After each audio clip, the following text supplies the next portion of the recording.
paling menyayat hati sungguh tontonan video porno paling tinggi Malaysia sepanjang PKP. Dia tak boleh keluar, menengok benda mengarut dalam rumah sendiri. A'udzu billahi minasyaitonir rajim.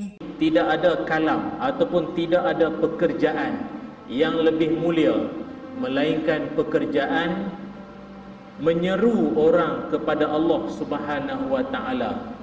Dan kalimah menyeru itu disebut sebagai dakwah.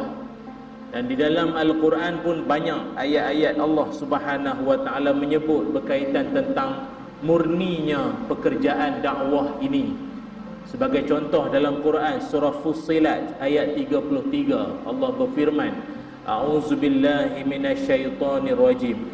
Wa man ahsanu qawlan mimman da'a ila Allah wa 'amila shalihan ila akhiril ayat. Kata Allah, dan siapa lagi yang lebih baik seruan percakapannya itu melainkan orang yang menyeru kepada Allah dan beramal soleh. Surah Fussilat ayat 33.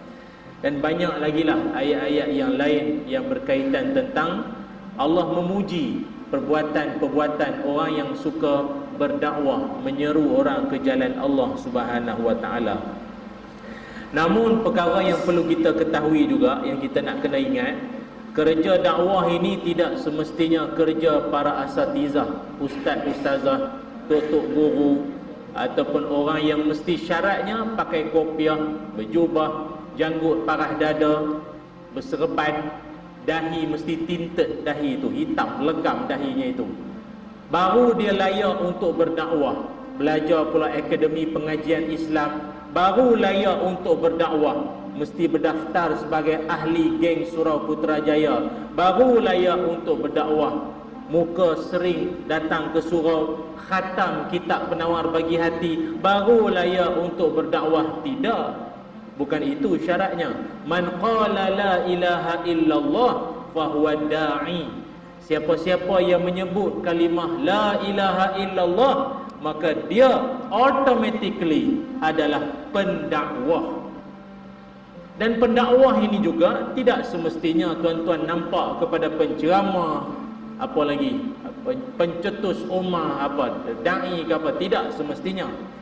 Dakwah ini boleh berlaku dan berlangsung di mana-mana. Sama ada tuan-tuan sebagai mak bapak, daripada kecil tuan-tuan tu dakwah anak-anak supaya cemerlang, jaga semayang, taat perintah Allah, tutup aurat, jaga maruah. Dakwah lah tu.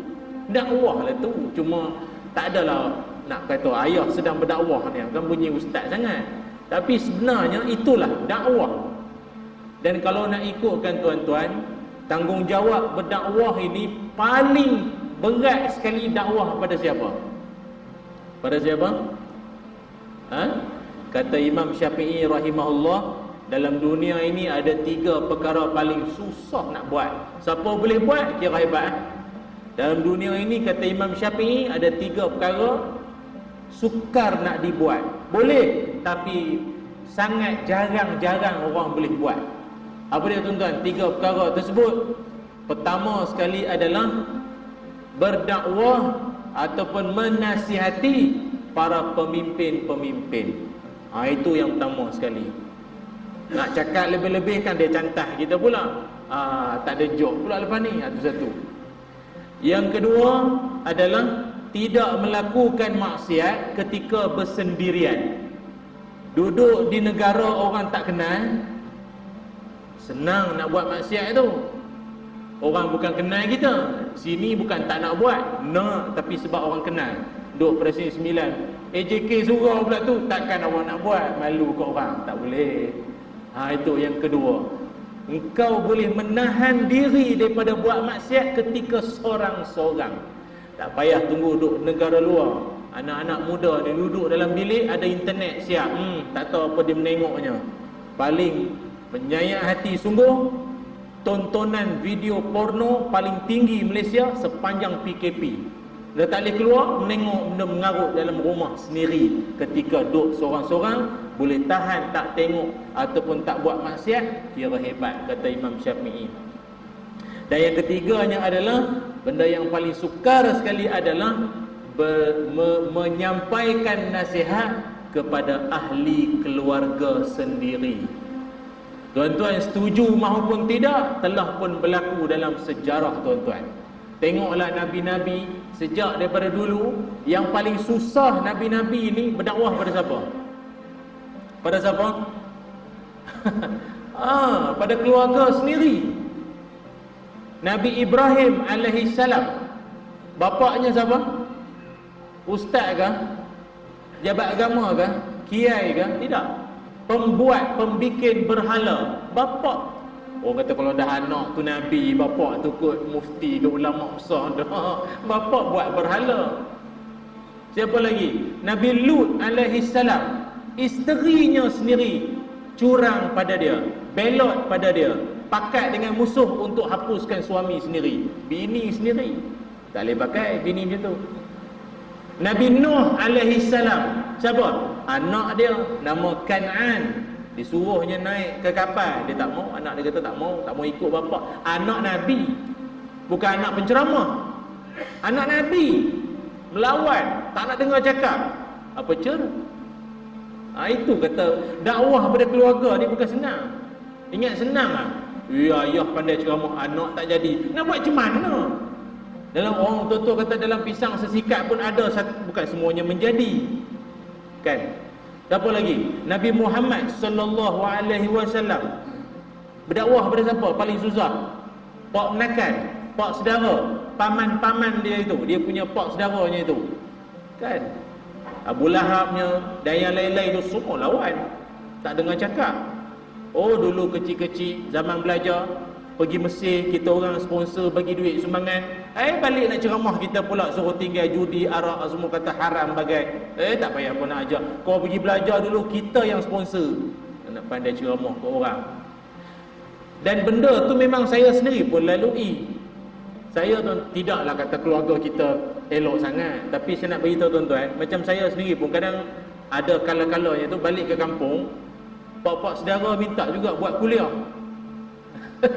Ini pak saudara ramai dia, dengan Pak Long, dengan Pak Teh, Panjang semua ada.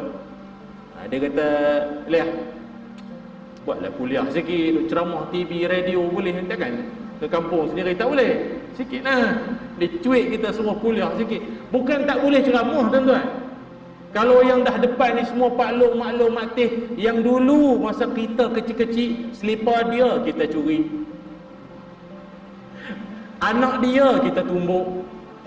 Hari ni kita nak ceramah, bertakwalah kepada Allah.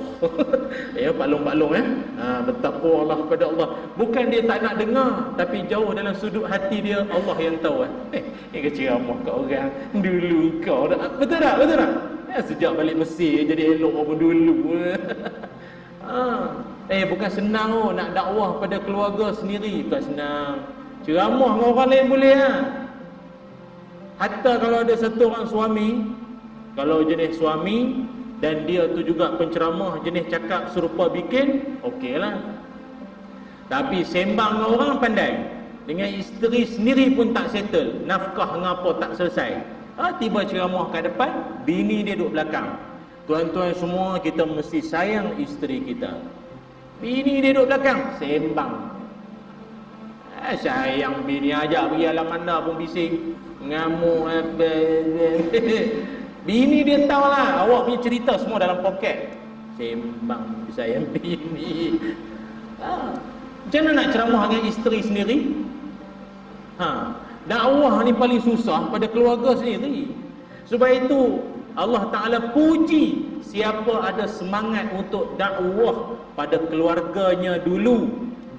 Tapi kalau nak diikutkan tahapnya itu, kalau dalam Quran Allah sebut qu anfusakum wa ahlikum nara, peliharalah dirimu dulu, jaga diri kamu dulu, dan ahlimu termasuklah ahli keluarga dan semua yang di bawah jagaan tanggungjawab kita.